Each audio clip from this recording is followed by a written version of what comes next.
Hello, my name is Wim van Kouwenbergen. Welcome. We're going to talk about one of the presentations at Asset Performance 4.0. Maybe, Harris, you can start by introducing yourself. Hello, Wim.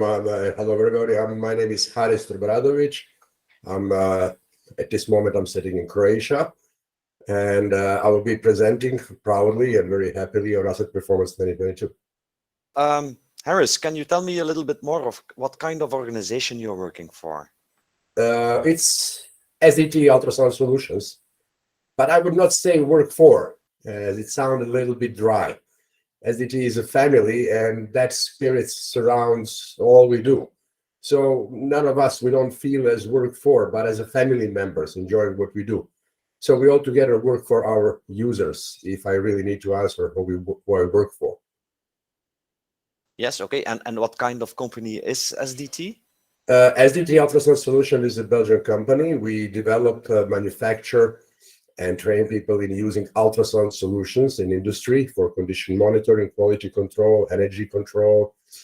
So we are all focused on ultrasound technology. Okay, and what is your role in the organization? I'm an area sales and training manager, and I'm also involved in R&D.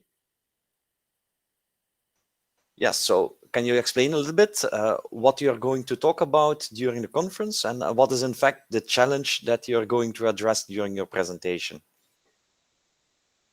Lubrication, in one word. Well, most of the people do not call it a problem, and that's actually the main problem, so to speak. Although it causes majority of the rotating asset failures, is still, unfortunately, resides at the bottom of the food chain.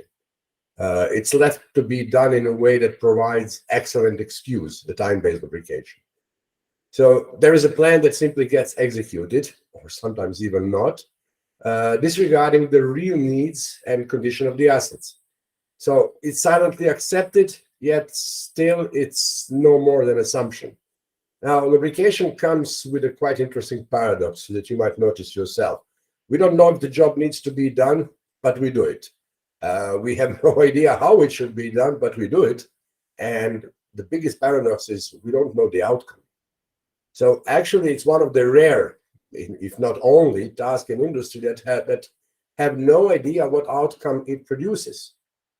Now imagine aligning and balancing the asset without even asking if it needs to be done and how much. And at the end, is it better after intervention? I strongly doubt that anyone would accept alignment or balancing without proof of the outcome. Now, still, if the negative impact of lubrication and huge damage is not reported, or it's excellently hidden in some superficial failure cost analysis, it's not considered as a problem. So many organizations simply close their eyes because they say we don't have a problem. So it's not considered a problem. It will stay integral part of the bad practice and there'll be no solutions. Now, organizations that identify it as a problem, they are already halfway toward lubrication excellence. Okay, because how can the problem of the challenge of time-based lubrication, you can move that towards the condition-based lubrication. So how can you do that in practice? Yes, you are right. The condition-based lubrication resolved that problem. Intelligent system that thinks with you and thinks for you, it's actually a game changer. It's transforming in-field work from assumption-based to actual lubrication task performed at exact needs of that particular bearing at that exact time. Now, on the other side, if you look at it, collected data provides strategic insight into lubrication practice and complete ultrasound condition monitoring, especially with analytical bearing defect analysis feature that we just added in our solution. But transformation actually goes further, as technology alone is never enough to solve the problem in a sustainable way. So critical part is also culture change, training, and proper implementation. That goes from understanding a problem through practice that solves it all the way to reporting the benefits. Then we can say it's a complete and sustainable. Okay, yes. And can you give a concrete example on how that can be implemented, in fact? Sure.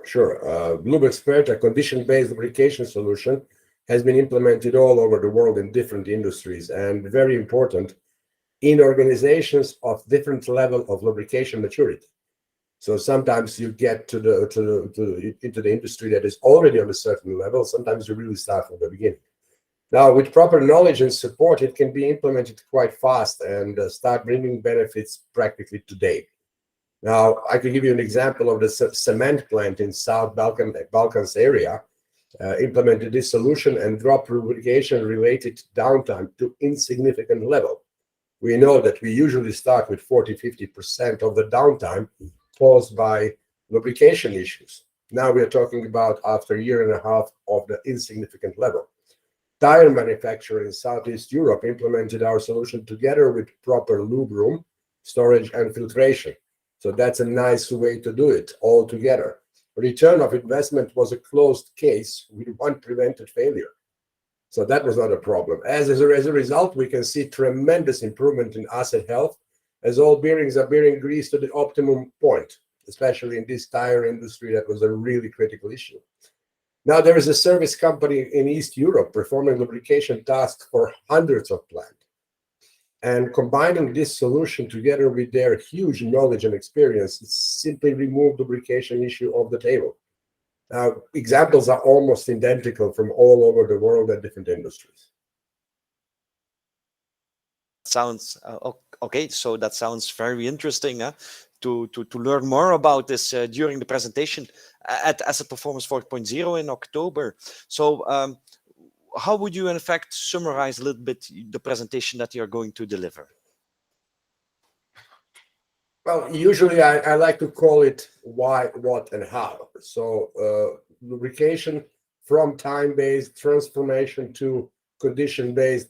Why should we do it? Identifying the problem, what needs to be done, what is the proper approach, and how to implement it so it will become a sustainable practice. That's really the shortest possible words.